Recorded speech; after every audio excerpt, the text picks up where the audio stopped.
Kanalus Okha rail double line પ્રોજેક્ટને મંજૂરી મળી ગઈ છે। ડબલિંગ લાઇનના 1457 કરોડના મેગા પ્રોજેક્ટને કેન્દ્ર સરકારે મંજૂરી આપી। તેથી હાલાર વિસ્તારમાં રેલવે વિકાસને નવો વેગ મળશે। રાજકોટ કાનાલુસ માર્ગનું કામ 70% પૂરું થયું। હવે ઓખા સુધી ડબલ ટ્રેકનું કામ શરૂ થવાથી માલ પરિવહનમાં ઝડપ, સલામતી અને ક્ષમતા વધશે। નવા ડબલ ટ્રેકથી ₹311 કરોડના લોજિસ્ટિક ખર્ચની બચત થશે। તેથી સંસદ સભ્ય પૂનમ માડમે આ ઐતિહાસિક પ્રોજેક્ટ માટે પીએમ અને રેલવે મંત્રીનો આભાર વ્યક્ત કર્યો।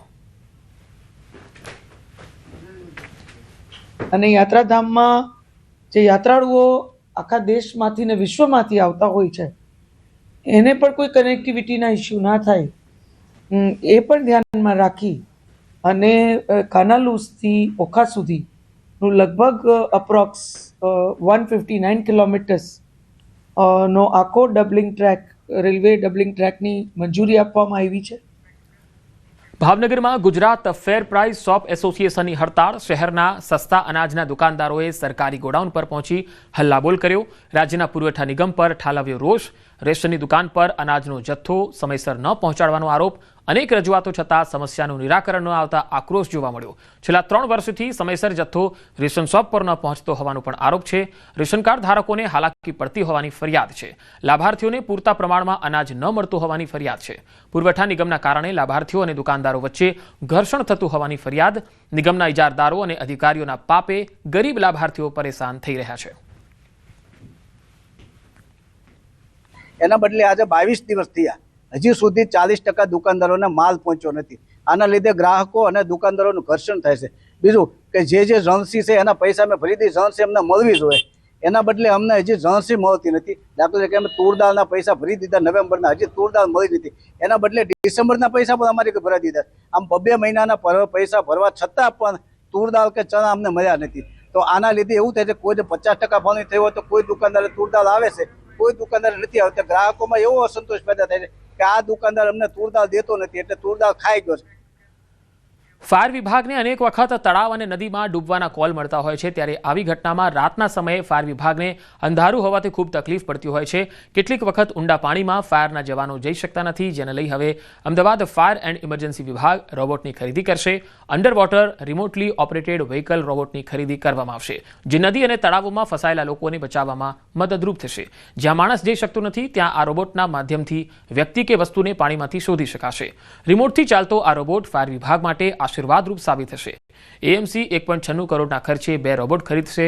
ટ્રેકર પાણીની અંદર વધુમાં વધુ 200 મીટર ઊંડાણમાં કામગીરી કરી શકે છે। વધુમાં વધુ 100 કિલો વજન પણ ઉચકીને બહાર લાવી શકે છે। વધુમાં કોઈ ગુનામાં ઉપયોગ કરેલી વસ્તુ તળાવ કે નદીમાં નાખવામાં આવે તો તેની પણ શોધખોળ કરવામાં સરળતા રહેશે।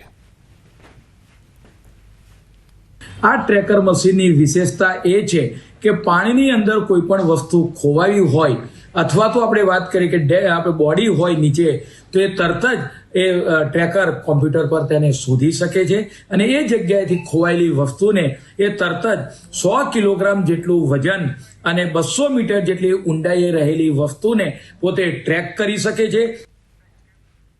અમદાવાદ ખાતે અભિવ્યક્તિની 7મી આવૃત્તિ ચાલી રહી છે, ત્યારે 11મા દિવસે રાજસ્થાનના બાડમેરના આર્ટિસ્ટનું સ્પેશિયલ પરફોર્મન્સ જોવા મોટી સંખ્યામાં યુથ જોવા મળ્યું હતું।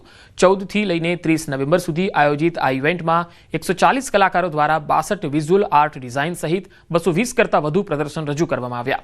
અભિવ્યક્તિની 7મી આવૃત્તિમાં મોટી સંખ્યામાં યુથ અલગ અલગ આર્ટિસ્ટના પરફોર્મન્સ જોવા આવે છે। આગામી 30 નવેમ્બર સુધી 1 કરોડથી વધુ લોકો દ્વારા આ પ્રદર્શન નિહાળવાનો રેકોર્ડ બ્રેક થવાની શક્યતા છે।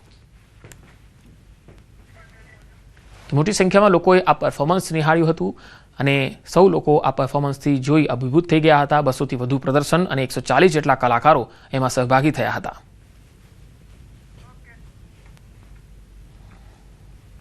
આર્ટ હતું ને બહુ જ અમેઝિંગ હતું। લાઈક હું ફર્સ્ટ ટાઈમ આર્ટ જોવા આવી છું, મને એટલું આર્ટનું નોલેજ નથી, પણ whatever was inside was like very outstanding.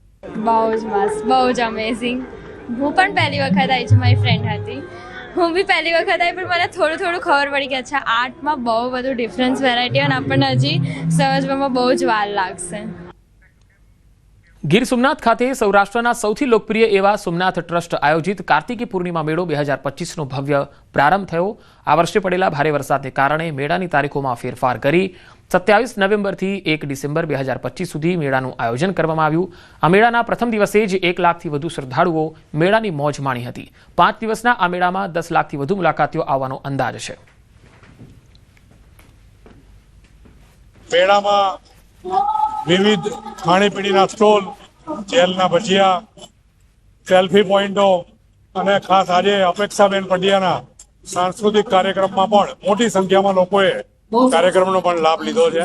આજે પ્રથમ દિવસે જ મોટી સંખ્યામાં લોકો મેળામાં ઉમટ્યા છે. આ 5 દિવસના આ મેળામાં લગભગ 10 લાખથી વધારે લોકો મેળાનો લાભ લેશે. મેળામાં જે હસ્તકળાના જે લોકોએ જે પોતાના હાથે બનાવેલી વસ્તુઓ રાખી છે એ ખરેખર ખૂબ જ સુંદર છે અને હું બધાને અપીલ કરીશ કે આપણે વોકલ ફોર લોકલને પ્રોત્સાહન આપીએ અને એ વસ્તુઓ ખરીદીએ. ખાણીપીણીના સ્ટોલ પણ બધા ખૂબ જ સરસ છે, ખૂબ જ સરસ આયોજન છે, ખૂબ